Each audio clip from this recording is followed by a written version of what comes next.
Okay, so I'm going to do a question now. It's going to illustrate some of the properties of momentum we've been talking about. So this question here, it says, first of all, state in words the relationship between the force acting on a body and the momentum of the body. So all you need here is just Newton's second law, which is force is equal to the rate of change of momentum. Write that out like that. Okay. So let's have a look. So next it says a container rests on the top pan balance, which measures mass in kilograms. A funnel above the container holds some sand. The sand falls at a constant rate of 0.300 kilograms per second into the container, having fallen through an average vertical height of 1.6 meters. Arrangement shown in figure 1. All right, so we've got some sand up here, and then it's going to fall down here. It's going to fall a distance which we've been given, and it's going to fall into this container here. And the top pan balance is going to measure the mass on it. So actually it's going to measure a weight, isn't it? Because it's a top pan balance. It's you're measuring weight, but it's going to read it out in kilograms. So first of all, first part of the question says, show that the velocity of the sand as it lands in the container is 5.6 meters per second. All right, so this part isn't really to do with momentum. I think we're just going to need to use conservation of energy here. So we can say that mgh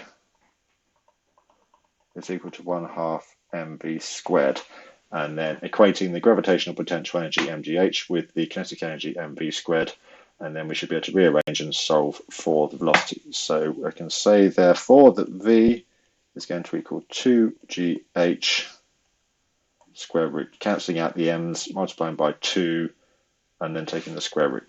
So that is going to be 2, get my calculator, so 2 times 9.81 times whatever the vertical height was, 1.6, and then square root that. Where's my square root button? There. Okay, 5.60.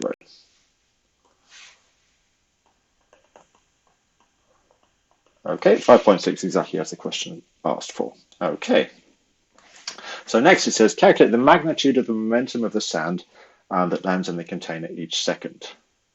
So we want to know the momentum. So the momentum is going to be the mass multiplied by the velocity, and that's going to be each second. So it tells us further up in the question that the sand falls at a constant rate of 0.3 kilograms per second. And we know that its velocity is 5.6. So we're just going to need to do 0.3 times by 5.6. Now, because it's asked for the container each second here, we're just going to get away with multiplying those two things together. So I multiply that by 0.3, which gives me 1.68. Okay. Then it says the mass in the container is 0.65 kilograms. Show that the reading on the balance 10 seconds after the sand starts landing continuously in the container will be 3.82 kilograms. You may assume that the sand comes to rest without rebounding when it lands in the container. All right, so if we go back to our diagram here, what's going to happen is the sand is going to fall down here. It's going to pile up in the container. So we're going to get more and more sand adding here. Also, when the sand actually hits the bottom of the container, there's going to be a change in momentum of the sand. The momentum of the sand was, what we worked out here, 1.68. That's going to have to come to rest. So when that happens, there's going to be a force applied on the top pan balance, which the top pan balance is going to interpret as more mass. So there's a force as the sand lands, so we're going to have to add that on as well. Then we're going to have to add on the mass of the container and the total mass of the sand that fell in 10 seconds. Add all those things together. So what we should have is the initial mass that we've got, 0.65, and then we're going to need to add the mass of the sand after 10 seconds. That's going to be 10 times by 0.3, and then we're going to need to add the 1.68 Newton seconds. So because that's the amount per second, that's going to be 1.68 newtons each second, but that's going to be a force. So to turn that into a mass that the balance would need, we would need to divide that by 9.81. So just run through that again. So here, this is the magnitude of the momentum of the sand. So there's a force each second of 1.68 newtons. So it's 1.68 Newton force. I'm basically using the time as 1. So my change in momentum or my force is going to be my change of momentum divided by my time. So it's going the force produced by this sand falling is going to be 1.68 newtons. Now, because my balance just measures mass, it's going to measure force divided by the force of the acceleration due to gravity. So it's going to interpret this as a mass. If I had a force of 10 newtons, then I would be 10 divided by 9.8, and it would measure it just over 1 kilogram. In this case, I've got a force of 1.68. I divide that by 9.81, and that's what it's going to read as the additional mass will be. So I'm going to add this, which is the mass of the container, this, which is 10 seconds worth of sand falling down, and then this, which is the force of bringing the sand to rest. So I'm going to add all those together and see what I get. So I get my calculator back up. I clear that. So I've got 0.65. and then plus 0.3 times 10, and then plus, let's use brackets for this, so it's going to be 1.68 divided by 9.81, close brackets, and then add it together. That gives me 3.82.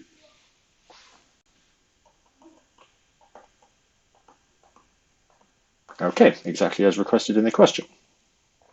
All right, so the last part then, it says it takes 20 seconds for all the sand to fall into the container. On the axis below, sketch a graph to show how the reading of the balance will change over a 30-second period. When t is equal to 5 seconds is the time when the sand starts to land in the container. No further calculations are required and values need not be shown on the vertical axis of the graph. All right, so initially, we're just going to start with the reading for the container. So the container was on there all the time, this container up here.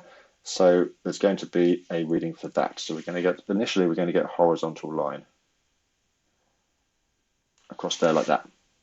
Now, as the sand starts to fall, there's going to be a spike because there will be, as soon as the first bit of sand starts to land, there will be a force associated, or there'll be a mass reading associated with this change of momentum of the sand. So as the sand starts to land, it's going to have to be brought to rest from its velocity of whatever it was we worked out up here, this to rest, and that's going to produce a force and produce a reading on the balance. So there's going to be an initial spike like that.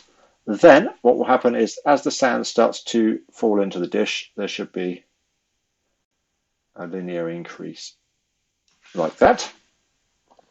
Then when the sand runs out, it should actually stop. The force or the change of momentum will disappear. So this additional mass here will disappear because the sand is no longer falling. There's nothing to bring to rest. There's no change of momentum. So that part of the mass will disappear. So it will actually go down again slightly and then level off. Will stay horizontal because nothing has changed. So there should be a slight line like that and then horizontal line like that.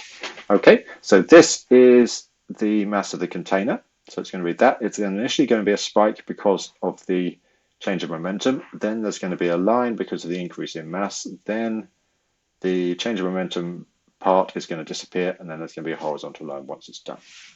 So that should be the end. How do I stop?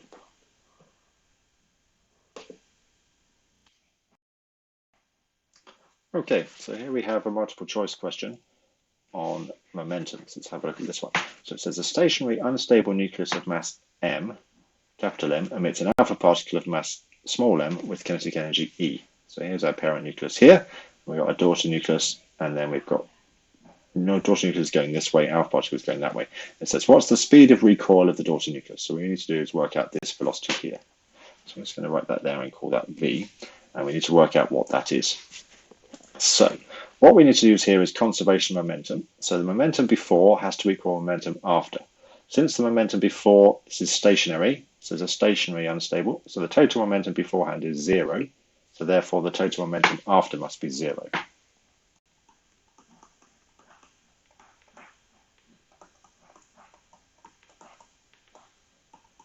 Okay, so that would mean that the mass of the daughter nucleus multiplied by V would equal the mass of the alpha particle multiplied by its velocity.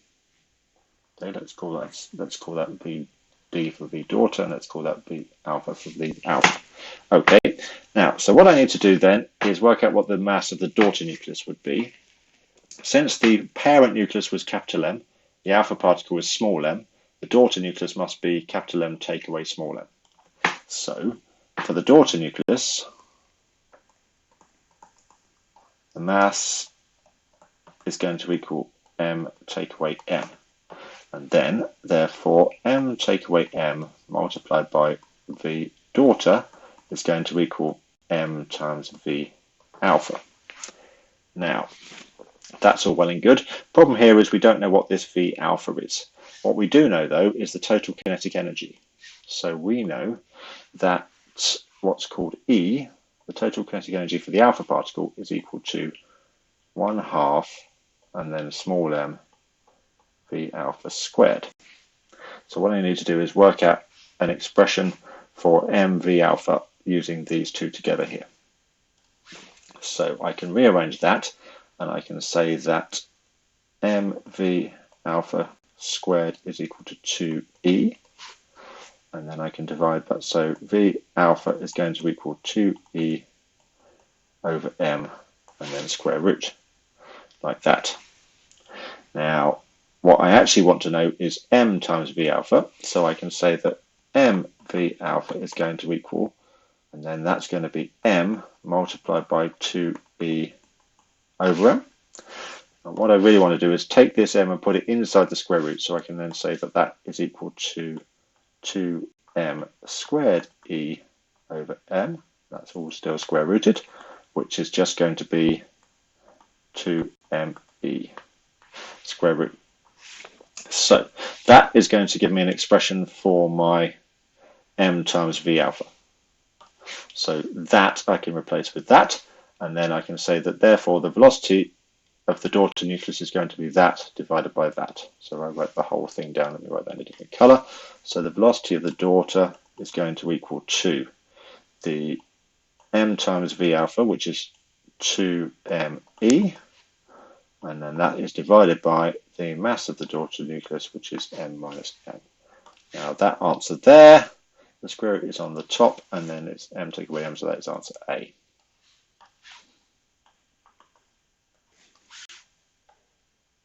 That one there.